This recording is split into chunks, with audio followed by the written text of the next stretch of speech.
There it is. There he is. Please give me the controller right now.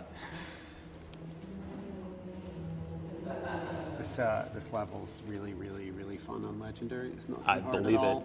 There's plenty of grenades.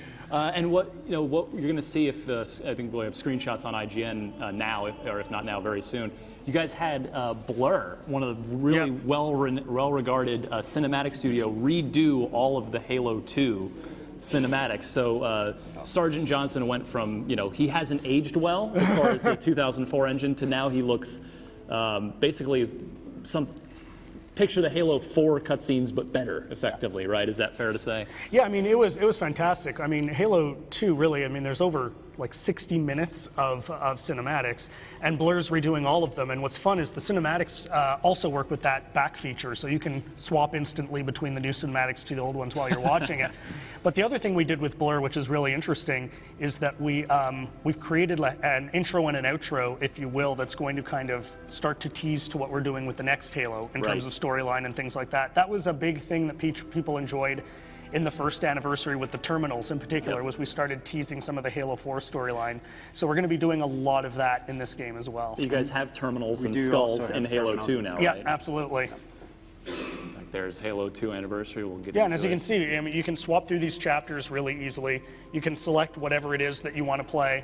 And you can see over there at the top as well the notion of playlists. So the other thing that's a ton of fun about having everything unlocked are just we're going to have these customized playlists taking moments from all of the games and putting those together. So if I want to do all the Warthog missions from all 4 Halo games right in a row with 2 to 4 friends, I can do that? You can just go right in it. We're going to have a bunch of different ones. My personal favorite is just literally the grind from like the first mission of the first Halo to the last mission of Halo 4. There better be an achievement for that. Reveal that right now. We'll have a little something for the people who do that. That's... I don't think we want to leave that one That's like the endless set list in Rock Band. That's basically the Halo equivalent of that. So every mission in every game is unlocked from the get-go, right? There's no need to, I don't have to play through all 4 games again. It's just all right here. Yep, completely unlocked. I mean, you absolutely can play through, each of them entirely if you want. But you can hop through if you want to skip a mission. You don't want to play the library. You want to, pop past that. You can absolutely. I know. Frank always gives me the look when I say that. I gotta ask, guys, so Halo 2 is getting the anniversary treatment, but what about? I mean, Halo 3 is kind of caught in the middle, right? It's 2007, early generation 360 game. What's being done from the visual side on Halo 3, if anything at all? That's a great question. Halo 3 and Halo 4, they kind of don't need it as much. Yeah. Obviously, they were pretty good-looking games on the last generation system. They both really benefit though from going to 1080p, 60 frames a second. And some of the changes isn't necessarily just in resolution or sort of overall fidelity. Some of the things that we did, especially in Halo 4, there's some detail and data in the graphics that is just showing up now in a way that it wouldn't before. And you can think of it kind of like a Blu-ray remaster in some ways. Right. And some of that's just a sort of natural evolution of just bumping it onto that bigger GPU with more RAM and so on. But they both look pretty modern. Halo 4 in particular, and I would say this, of course, but it kind of looks almost like a next-gen game. Just running it. Well, it was almost so it was crazy how good that game looked on 360. It looks better on Xbox like Gulch, One. hang 'em high. There we go. Jump into that one.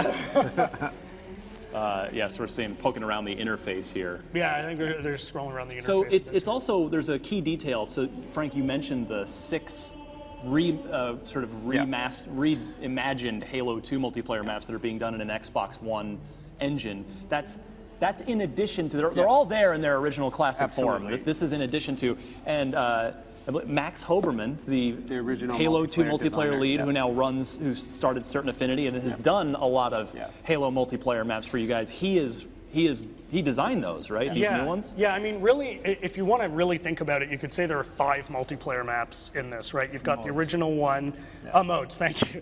The original one, the original 2. What happened to 100? Oh my God. The original 1, 2, 3, 4, and also this newer one that we've done for these new 6 reimagined maps. It was really interesting with Max, as we said, he was the original designer on these things. When we started working on this and I called him up, he was all in. He was just really excited to be able to do it.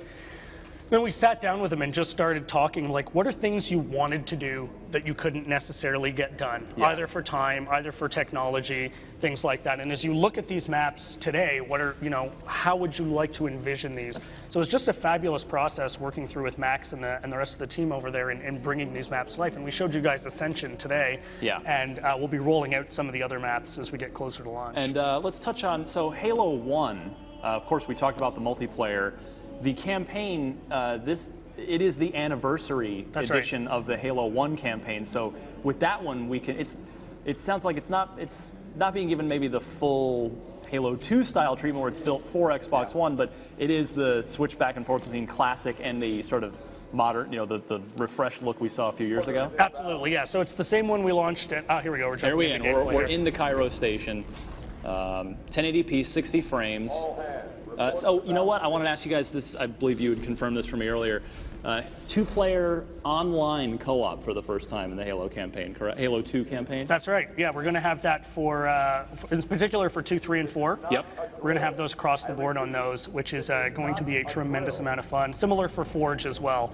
You're going to be able to Forge on 2, 3, and 4. Awesome. Forge on 2? That's correct. How is that possible? That's more the magic. Yeah, I know. I saw some speculation just before we got here, actually, like people wondering if we were doing Forge for those or not. And yeah, we absolutely are. Yeah, when I met with you guys just a few weeks ago, you hadn't confirmed it, and I put it in my.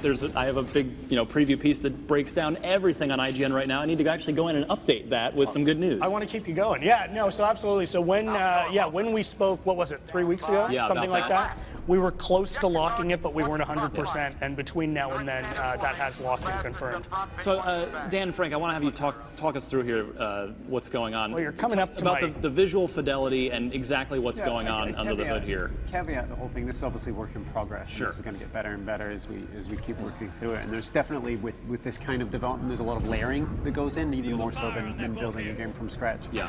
And but we're pretty happy. There it is. Yeah, and it's funny. Sometimes the change is really jarring and frightening, but sometimes it's kind of testament to how well built the game environment were in the first place. And we saw that with the original Anniversary. But yeah, and the other thing is the switch is instant now. Previously there was a little bit of lag as you switch between the memory and screen buffers, and now that switch is 100% instant. You can do it in the middle of a firefight and survive. So are these Elite and Grunt models built off? Are these the Halo 4 ones? Are these all new models that have been done for the enemies? So we grabbed from a number of different games actually to pull them together for this. As you can see, there's a pretty stark difference even between the characters here as you're swapping back and forth. So really there's no one answer to that. We grabbed across the board and made modifications on a case-by-case. But yeah, you can really tell that's one of the things we wanted to do. People really enjoyed that swap so much, and we wanted to evolve that as well for Xbox One. As Frank alluded to, there was that fade in, fade out on the first one, and we've just got obviously more power to work with now. So a big thing was just to make that swap instantaneous. Frank, this is something in particular that I've talked to you about before. I'm curious, with the Halo 2 Anniversary in particular, was there ever any consideration or investigation done into the infamous E3 2003 single-player demo? The game, that mission that never made the game. We talked about making that playable for this. Yeah, we talked about it. I think the problem is that in a very real sense, it's a completely different engine than all of the other ones. So you'd have to bubble off this segment of the engine. The content, and Joe is, I believe, at the show. He'll speak to this as well. The content is all real.